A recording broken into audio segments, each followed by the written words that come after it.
हरे कृष्णा, राधे राधे। स्वागत है आपका कन्हैया स्टोरी की आध्यात्मिक यात्रा में। जय माता दी। आज इस वीडियो में हम सुनेंगे अफसान मैया की कथा, जिनको हम अफसान बीबी, अफसान मैया भी कहते हैं। ये कहानी जब हम दुर्दरिया करते हैं तो उसमें भी कह सकते हैं। कहानी है एक बुढ़िया माई और उनकी गाय की। अफसान माता सब पर कृपा करती है, जो कोई भी उनकी कथा को सुनता या पढ़ता है। अफसान माता सबका दुख दूर करती हैं। तो बोलो अफसान मैया की जय। आइए कथा को शुरू करते हैं। किसी नगर में एक बुढ़िया माई रहती थी। उस बुढ़िया माई के एक ही बेटा था। बुढ़िया के बेटे का जब विवाह हुआ तो बुढ़िया माई ने सोचा, अब बहू आ गई है तो मेरा जीवन आराम से कट जाएगा। परंतु उसकी बहू बहुत ही बदतमीज और घमंडी किस्म की थी। वह बुढ़िया को बहुत ज्यादा परेशान करती थी। बूढ़ी माई ने एक गाय पाली हुई थी। जब बहू उसको खाना देती तो बुढ़िया अपने खाने में से एक रोटी निकालकर गाय को देती थी।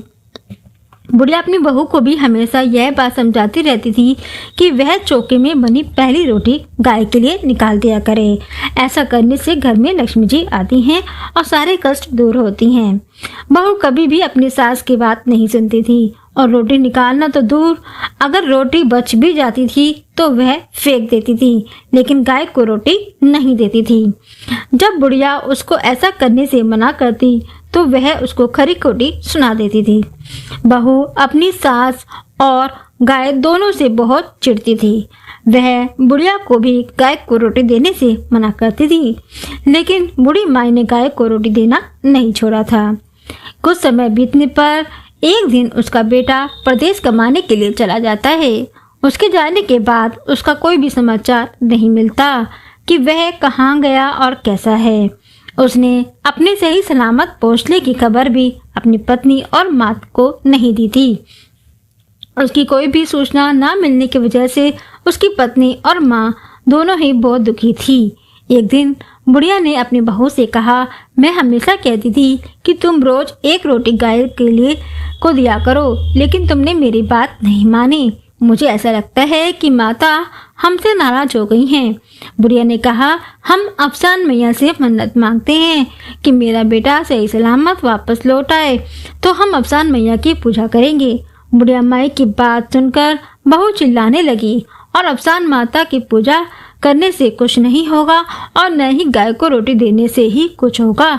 जो किस्मत में लिखा होगा वही होगा।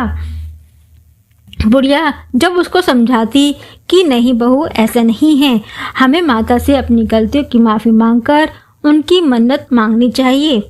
हमें अपना कर्म करना चाहिए। ईश्वर सब कुछ देखता है और वह सब कुछ ठीक कर देंगे।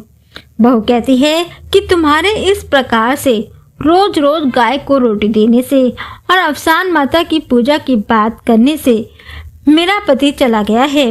बुढ़िया बहुत दुखी होकर केवल रोती रहती थी।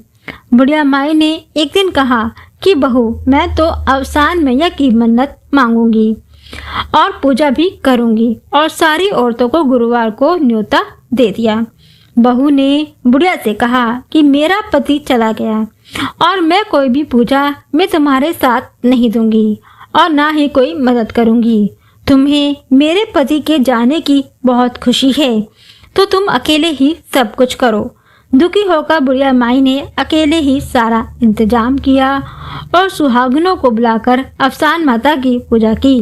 पूजा समाप्त होने पर सबके जाने के बाद बुढ़िया ने सबसे पहले प्रसाद ले जाकर गाय को खिलाया।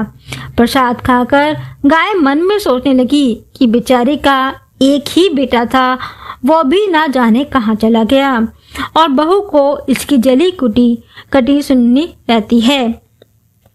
गाय ने भी अफसान माता से प्रार्थना की, हे अफसान माता, इस बुढ़िया की मदद करो। गाय के प्रार्थना करने पर अफसान मैया उसको मदद करने के लिए तैयार हो जाती है।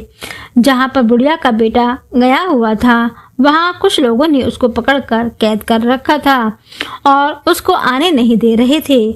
अफसान मैया ने सबको गहरी नींद में सुला दिया। रात में जब लड़के की नींद खुली तो सबको सोया देखकर वह वहाँ से भाग निकला और अपने घर पहुँच गया। जब बुढ़िया का बेटा घर आया तो उसने देखा कि गाय अपना खूंटा तोड़कर दरवाजे पर बैठकर उसका इंतजार कर रही है। गाय ने जब लड़के को आया देखा तो जाकर प्यार से उसको चाटने लगी। लड़का भी यह देखकर बहुत खुश होता है। फिर वह अपनी माँ से मिलने के लिए जाता है।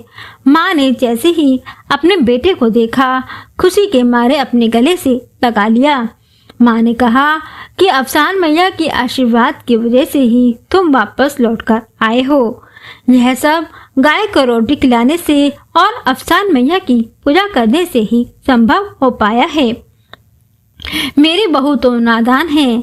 हे अफसान मैया, तुम उसे माफ़ कर दो। अफसान मैया का मैं बहुत धन्यवाद करती हूँ कि उनकी कृपा से मेरा बेटा मुझे वापस मिल गया है। दूसरे दिन सुबह बहू ने देखा कि गाय खूंटे से बंधी है तो अपने आप ले जाकर उसने गाय को रोटी खिलाई। बुढ़िया ने देखा कि आज तो बहू खुद ही गाय को रोटी दे रही है। बहू ने कहा, माँ जी, मैं अफसान मैया की पूजा करना चाहती हूँ। तो बुढ़िया ने खुशी खुशी सारी तैयारी करा दी। अफसान मैया की पूजा करने से बुढ़िया का घर धन और धान्य से पूर्ण हो गया। गाय ने भी एक सुंदर बछड़े को जन्म दिया। अब गाय इतना ज़्यादा दूध देने लगी जिसको बेचकर वह लोग और भी संपन्न हो गए। बहू भी सुधर गई और गाय को रोज ही रोटी देने लगी। सास बहू को पहले से ही बहुत प्यार करती थी। अब दोनों बिल्कुल माँ बेटी की तरह रहने लगी। अफसान मैया की कृपा से उनके घर में खुशहाली आ गई। जैसे अफसान मैया ने बुढ़िया को फल दिया वैसे ही सबको देना। जैसा बहू को सद्बुद्धि दी जिससे उसके अच्छे बुरे की पहचान हो गई, वैसे ही सबको सद्बुद्धि देना। कहानी अधूरी हो तो कहानी को पूरी करना। कहानी कहने वाले सुनने वाले सभी पर अफसान मैया अपनी कृपा बनाए रखना। बोलो अफसान माता की जय।